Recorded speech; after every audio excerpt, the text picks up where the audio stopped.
Hi friends, आज हम आपके लिए अनुच्छेद 352, 56 और 60 से टॉप 30 क्वेश्चन लेकर आए जो कि हर कॉम्पिटेटिव एग्जाम में आपको देखने को ही मिलेगा। इसमें हमारा पहला क्वेश्चन दिया कि अनुच्छेद 352 किससे संबंधित है, तो यह राष्ट्रीय आपातकाल से संबंधित है। दूसरा क्वेश्चन है कि राष्ट्रीय आपातकाल किस देश के संविधान से लिया गया है, तो यह जर्मनी के वीमर संविधान से लिया गया है।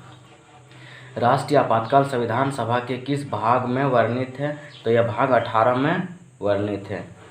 राष्ट्रीय आपातकाल लागू करने के लिए किसके लिखित सलाह होना चाहिए, तो मंत्री परिषद की लिखित सलाह होना चाहिए अगर राष्ट्रीय आपातकाल हमको लागू करना है तो।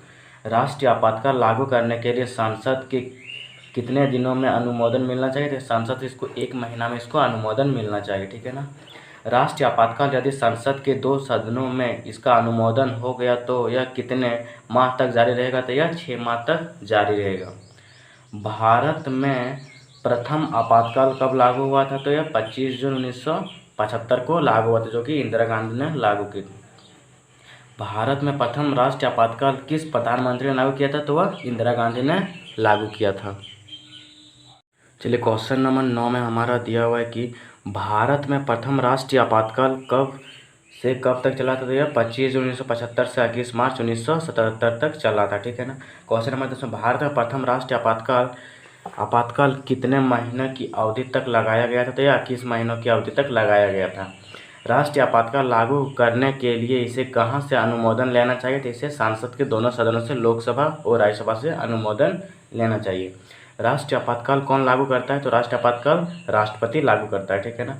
अनुच्छेद 356 किससे संबंधित है, तो अनुच्छेद 356 राष्ट्रपति आपातकाल से संबंधित है। राष्ट्रपति आपातकाल किस देश के संविधान से लिया गया, तो यह भी जर्मनी के संविधान से लिया गया है। राष्ट्रपति आपातकाल लागू करने के लिए संसद से कितने दिनों में अनुमोदन मिलना चाहिए, तो इसे 2 महीनों में अनुमोदन मिलना चाहिए, ठीक है ना। और 352 लागू करने के लिए एक महीने में, और 356 लागू करने के लिए 2 महीनों में। राष्ट्रपति आपातकाल कब लगती है, तो जब किसी राज्य की संवैधानिक तंत्र विफल हो जाना, मतलब जब किसी राज्य में जब बहुत दंगे होने लगते हैं, वहाँ संविधान के अनुसार वह राज्य नहीं चलता है, तो राष्ट्रपति शासनकाल लग जाती है।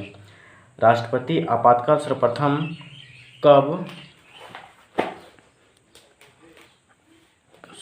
कब और किस राज्य में लागू किया गया था, तो 31 जुलाई 1959 में, और सर्वप्रथम तमिलनाडु में लागू हुआ था, शायद तमिलनाडु में। राष्ट्रपति आपातकाल लागू करने के लिए किसकी लिखित दस्तावेज चाहिए, तो राज्यपाल की लिखित दस्तावेज चाहिए। भारत में कितनी बार राष्ट्रपति आपातकाल लगी है, तो 132 बार राष्ट्रपति शासन लगी है। केंद्र पर कौन सी सरकार रहने पर सबसे अधिक बार राष्ट्रपति शासन लगा है, तो वह कांग्रेस की सरकार, और 90 बार लगी है। राष्ट्रपति आपातकाल कौन लागू करता है, तो यह भी राष्ट्रपति ही लागू करते हैं। राष्ट्रपति आपातकाल संविधान के किस भाग में वर्णित है, तो यह भी भाग 18 में वर्णित है। राष्ट्रपति आपातकाल अधिकतम कितने वर्षों तक लागू होता है, तो अधिकतम 3 वर्षों तक ही यह लागू होता है। राष्ट्रपति आपातकाल लग जाने के बाद हर कितने महीने में संसद के दोनों सदनों से अनुमोदन अवश्य है, हर 6 महीने में इसको संसद से दोनों सदनों से अनुमोदन लेते रहना चाहिए। चलिए, अब क्वेश्चन नंबर मेरा 25 में मेरा दिया है कि अनुच्छेद 360 किससे संबंधित है। अनुच्छेद 360 वित्तीय आपातकाल, जो कि अभी तक एक बार भी वित्तीय आपातकाल नहीं लगी है। वित्तीय आपातकाल किस देश के संविधान से लिया गया है, तो अभी यह अमेरिका के संविधान से लिया गया। वित्तीय आपातकाल घोषित करने का अधिकार किसके पास है, तो यह राष्ट्रपति के पास है। वित्तीय आपातकाल लागू करने के लिए संसद से अनुमोदन कितने दिनों में मिलना चाहिए, तो यह भी 1 महीने में इसको संसद से अनुमोदन मिलना चाहिए। वित्तीय आपातकाल संविधान सभा के किस भाग में रखा गया है, तो यह भाग 18 में रखा गया है।